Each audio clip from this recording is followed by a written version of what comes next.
Le don de prophétie, c'est l'un des excellents dons parmi d'autres dons. C'est un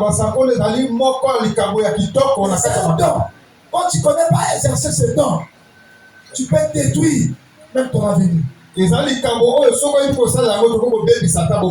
nous savons que par la prophétie, tu peux aller en prison?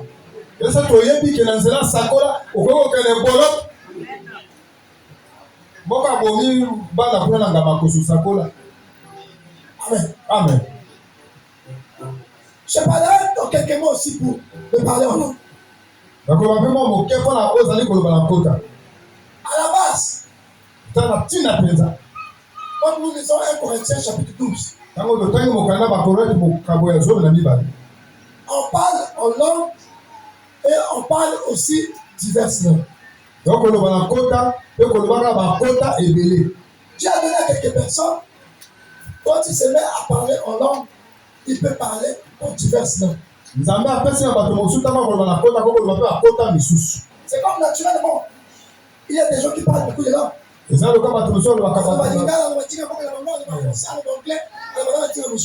N'est-ce pas? Ça veut dire qu'ils parlent diverses langues. Comme ça aussi, c'est dans l'esprit. Il y a des gens qui parlent diverses langues. Seulement en parlant en langue. Paul dit, quand tu parles dans l'église en langue, sachant qu'il n'y a pas d'interprète, pour toi-même tu n'interprètes pas, qui t'a beaucoup. Tais-toi. Ça veut dire, Sambela, le Congo est seul. On langue toujours, le Congo est seul. Pourquoi? Parce que celui qui prophétise édifie l'église.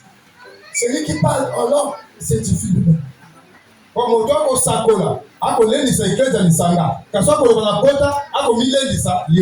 Généralement, les gens ont tendance à penser que parler en langue, c'est le plus petit des dons. Non.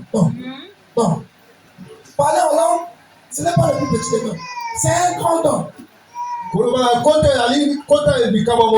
Mais pourquoi parler de ce don? Il faut prier pour que Dieu te donne l'interprétation.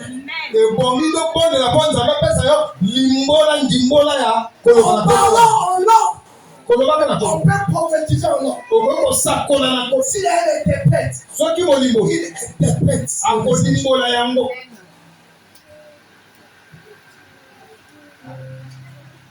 Amen. Voilà pourquoi il faut nuancer. Paul est en train de montrer que celui qui prophétise est plus grand parce qu'il parle aux hommes.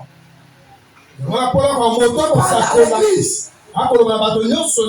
Oh, celui qui parle en langue, il ne parle pas à l'église. Il parle à Dieu. Mais dans une langue inintelligible. La langue est intelligible. La langue intelligible dit la langue qu'on n'écoute pas. Je donne un exemple simple. Soit qui ok. Dans la localité, on va le Tinga, on doit le Tinga. On va le non? À moins qu'on le Tinga. Mais si on va le Tinga, ceux qui ne découvrent sur le plan de Tinga, est-ce qu'on comprend? Vous comprenez, non? Ceux qui ont pas l'opportunité de Tinga, est-ce que vous se comprenez? C'est ce que Paul dit. Le premier sera pour toi un barbare. Ça veut dire mon toi, toi aussi, si tu parles dans ta langue, tu seras aussi pour lui un barbare. Amen. Donc, on va se comprendre.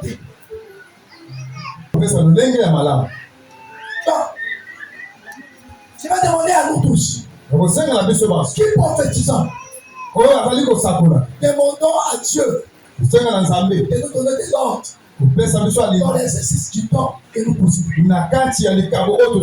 Pour ceux qui parlent en langue, nous devons prier pour que Dieu nous donne l'interprétation.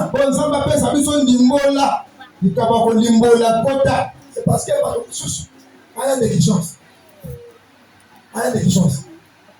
Lorsqu'on prie en langue, si on joue en langue, ma candidat pour compter ça là. Ma candidat qui va rater. On a la possibilité d'être au Sambela. Amen. Ensuite, là, tu demandes à Dieu, pendant que tu ta bouche est en train de parler en langue, tu demandes à Dieu de te donner la possibilité d'interpréter, d'écouter ce qui est dit par l'Esprit. Vous allez faire ma coquille à Kobon l'ensemble, après ça, quoi il a qui sont nino kolobaka, oyoka, ozali kolobaka, limbola. Les gens n'ont jamais su. Que parler en langue, c'est l'un des signes de ceux qui croient. Jésus, après sa résurrection, quand tu envoies cet ici, il dit les paroles. Après qu'il a dit vous prierez sur les malades, si vous imposez les mains sur les malades, ils seront guéris.